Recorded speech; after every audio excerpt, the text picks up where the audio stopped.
আসসালামু আলাইকুম। জেলা প্রশাসকের কার্যালয়ে রাজশাহী থেকে গত ৭ জুলাই একটি নিয়োগ বিজ্ঞপ্তি প্রকাশ পেয়েছে, যেখানে ২টি ক্যাটাগরিতে মোট ৬টি পদ রয়েছে, ২টি গ্রেড ২০-এর চাকরি। পদ দুটিতে শুধুমাত্র রাজশাহী জেলার স্থায়ী বাসিন্দারা আবেদন করতে পারবেন এবং যেসব বিবাহিত মহিলাদের স্বামীর স্থায়ী ঠিকানা রাজশাহী তারা আবেদন করতে পারবেন। আপনি যদি রাজশাহী জেলার বাইরে হয়ে থাকেন তাহলে আপনার জেলা এবং বাংলাদেশের সকল জেলার নিয়োগ বিজ্ঞপ্তি দেখতে চ্যানেলটি ভিজিট করে আসুন। এই পদ দুটিতে আবেদনের জন্য যে যোগ্যতা লাগবে সেগুলো হচ্ছে: অফিস সহায়ক পদের 5টি পদের জন্য যে কোনো স্বীকৃত বোর্ড হতে মাধ্যমিক অর্থাৎ এসএসসি বা সমমান পরীক্ষায় উত্তীর্ণ হতে হবে, এবং সহকারী বাবুর্চি এটা সার্কিট হাউসের জন্য একটি পদ রয়েছে। যোগ্যতা যে কোনো স্বীকৃত বোর্ড হতে জেএসসি বা সমমান পরীক্ষায় উত্তীর্ণ হতে হবে এবং রান্নার কাজে কমপক্ষে 5 বছরের অভিজ্ঞতা লাগবে। দুটি পদই বেতন গ্রেড 20-এর, যার বেতন স্কেল ৮,২৫০ থেকে ২০,০১০ টাকা। এই পদে আবেদনের জন্য আরও কিছু শর্ত হচ্ছে যে প্রার্থীকে অবশ্যই বাংলাদেশের নাগরিক এবং রাজশাহী জেলার স্থায়ী বাসিন্দা হতে হবে। মহিলাদের ক্ষেত্রে অবিবাহিত হলে রাজশাহী জেলার বাসিন্দা, যদি বিবাহিত হন তাহলে স্বামীর স্থায়ী ঠিকানা রাজশাহী।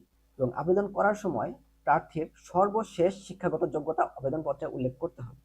যদি সর্বশেষ যোগ্যতা উল্লেখ না করে সেক্ষেত্রে পরবর্তীতে পদোন্নতি বা অন্য কোনো সুবিধা পাবে না।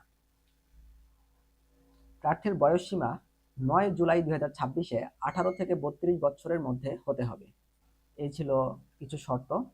আবেদন করতে চাইলে প্রার্থীকে টেলিটকের ওয়েবসাইট dcrajshahi.teletalk.com.bd এই ওয়েবসাইটে গিয়ে আবেদনপত্রটি পূরণ করে জমা দিতে হবে।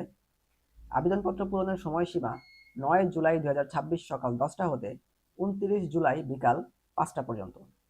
এই সময়ের মধ্যে আবেদন করে ইউজার আইডি পাওয়া ব্যক্তিরা পরবর্তী ৭২ ঘন্টার মধ্যে টাকা জমাদান করতে পারবেন। টাকার পরিমাণ হচ্ছে ৫৬ টাকা এবং এর সাথে টেলিটকের আরও SMS চার্জ যুক্ত হবে ৬ টাকা, অর্থাৎ টোটাল কমপক্ষে ৬২ টাকা টেলিটকের রিচার্জ করতে হবে। এবং প্রথম SMS-টা লিখতে হবে ডিসি রাজশাহী স্পেস দিয়ে আবেদন করে পাওয়া ইউজার আইডি এবং পাঠাতে হবে ১৬২২২ নম্বরে।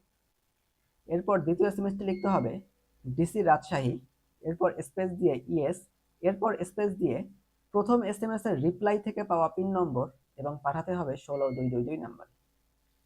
এর রিপ্লাইয়ে একটি ইউজার আইডি এবং পাসওয়ার্ড দেওয়া হবে, যেগুলো ব্যবহার করে পরবর্তীতে প্রবেশপত্র ডাউনলোড করতে হবে।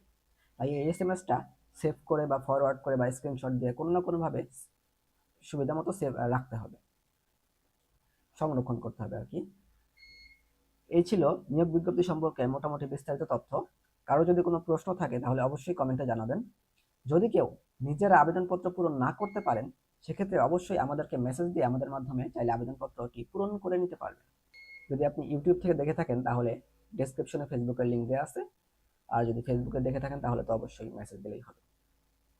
তো যারা পরীক্ষা দিবেন তাদের জন্য রইল শুভকামনা। ধন্যবাদ সবাইকে। আসসালামু আলাইকুম।